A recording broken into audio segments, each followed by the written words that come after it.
పెట్టిండు. అలాంటి దేవుని ఇంకెందుకు తొలగించట్లేదు? అలాంటి దేవుని తొలగించాలి పోలీస్ నోటిఫికేషన్ లా. ఎందుకు ఇంకా 2 రిక్రూట్మెంట్ల నుంచి ఉంచుతారు? పోలీస్ పరిచయం తొలగించాలా లేదా? మీరు చెప్పండి. వెంటనే తొలగించాలా లేదా? అసలు మన గ్రామీణ ప్రాంత విద్యార్థుల దగ్గరికి ఆశిస్తున్నారా లేదా? ఎందుకు అలాంటి వ్యక్తులు ఇంకా ఉంచుతారు? తెలంగాణలో పోలీస్ రిక్రూట్మెంట్ ఇంకా వస్తారా లేదా? ఎందుకు ఆంధ్ర వ్యక్తులు ఇంకా ఆత్మ బలిదానం తెచ్చుకుంటే, ఆత్మగౌరవం కోసం తెలంగాణ తెచ్చుకుంటే ఇంకా గ్రామీణ ప్రాంత విద్యార్థులు తెలంగాణ ఆంధ్ర వ్యక్తి దగ్గర తాకట్టు పెడతారు? ఎందుకు నాయకులు మాట్లాడట్లేదు? ఎందుకు తొలగించట్లేదు? ఎందుకు మాకు అవకాశం ఇవ్వట్లేదు?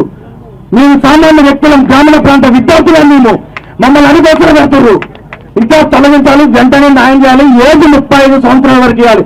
32 సంవత్సరాల వయసులో జాబ్ కొట్టిన వ్యక్తికి జీవనం 40 వల్ల కోల్పోయిండు. కాబట్టి ఇంకా 3 సంవత్సరాలు పెట్టి 35 సంవత్సరాలు ఏజ్ చేయాలి. ఈ విషయాలలో ఏది తెలంగాణ పోటీలు తెలంగాణ ఎలా మల్లిక చూపుని అందుకున్నదో ఈసారి కూడా తెలంగాణలో ప్రభుత్వం మారిపోద్ది చెప్తున్నా. మేము ఏమి కట్టర్ సుఖాలు పెడుతున్న నాయకులం కాదు. గ్రామీణ ప్రాంత విద్యార్థుల నుంచి, మారుమూల ప్రాంతాల నుంచి వచ్చి కొట్లాడిన వ్యక్తులు ఇక్కడ. మాకు ఏ సెక్షన్లు తెలియదు, ఏ ధర్నాలు తెలియదు.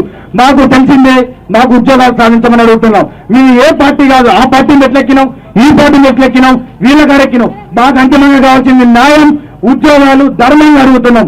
ఎందుకంటే పోలీస్ అభ్యర్థులు కేసులు అయితే భయపడే వ్యక్తులం. మేము ఒక జాబ్ కొట్టుకుంటే మా కుటుంబంలో కొన్ని కుటుంబాలనే బాగుపడతాయని ఆశగల వ్యక్తున్నాం. దిల్సుఖ్నగర్ నుంచి ఇక్కడ దాకా నడుచుకుంటూ వచ్చిన మీ అందరికీ పాదాభివందనాలు. పోలీసుల అభ్యర్థుల నాయకత్వం 15,000 కానిస్టేబుల్ నోటిఫికేషన్ వెంటనే, జీవన వెంటనే. జై హింద్, జై తెలంగాణ. 46 మబ్బు నిద్రపోతుంది అంటే నిరుద్యోగులు లైబ్రరీకే పరిమితం అనుకుంటున్నారు. నిరుద్యోగులు తలుచుకుంటే ప్రభుత్వం కూలిపోయింది, పడిపోయింది, లేపుతాం. అవసరమైన తెలంగాణ తెచ్చింది కూడా మీరే. ఏ ప్రభుత్వానికైనా సపోర్ట్ చేసినా ఇలా నిరుద్యోగులు అందరం కలిసి మేము నమ్మి మిమ్మల్ని గెలిపించుకున్నాం.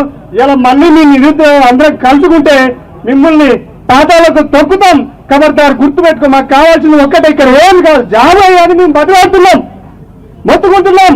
ఇలా లైబ్రరీలో చుట్టూ 5 రూపాయల భోజనం తిరుగుకుంటూ చిక్కడపల్లిలోని, అప్పర్గంజ్లోని, ఉస్మానియా యూనివర్సిటీలో, తిరుపతిలో గొంతు కాలం తింటున్నా అంటే మీకు సోయి లేదా? ప్రభుత్వానికి మీకు చేతకపోతే చెప్పు. ఏ విభాగంలో ఖాళీ ఉన్న లెక్కలు ఇస్తా, అది రాసుకో. నీకు చేతగాని మద్దతు. ఒక విద్యాశాఖకి మంత్రి లేడు, విద్యాశాఖ మంత్రి లేడు. ఉంటే తెలుస్తుంది నీకు సోయి ఉందో. ఆ సోయి లేదు, ఆ సోయి తెచ్చుకోండి. మేము ఒకటే వేస్తున్నాం. ఎవడైనా ఆందోళన ఆయన తీసుకోపోయి సినిమా 5 లక్షలు ఇస్తున్నారు. మళ్ళీ నిరుద్యోగులకి ఇవ్వండి. చదువుకున్న విద్యార్థులకి లైబ్రరీ సరిపోతే లైబ్రరీ పెట్టండి.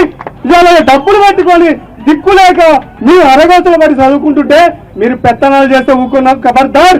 మేము సీఎంని కోరుతున్నాం, మాకు ఎమ్మెల్యే జాబ్ నోటిఫికేషన్ కావాలి. లేని ఎడల మీ విద్యార్థులను పెన్నే పడతాం. పెన్ను వారు కావాలనుకుంటే గన్ను కూడా పడతాం. అది ఒక్కనుకోనే మేము ఇక్కడ చదువుకుంటున్నాం.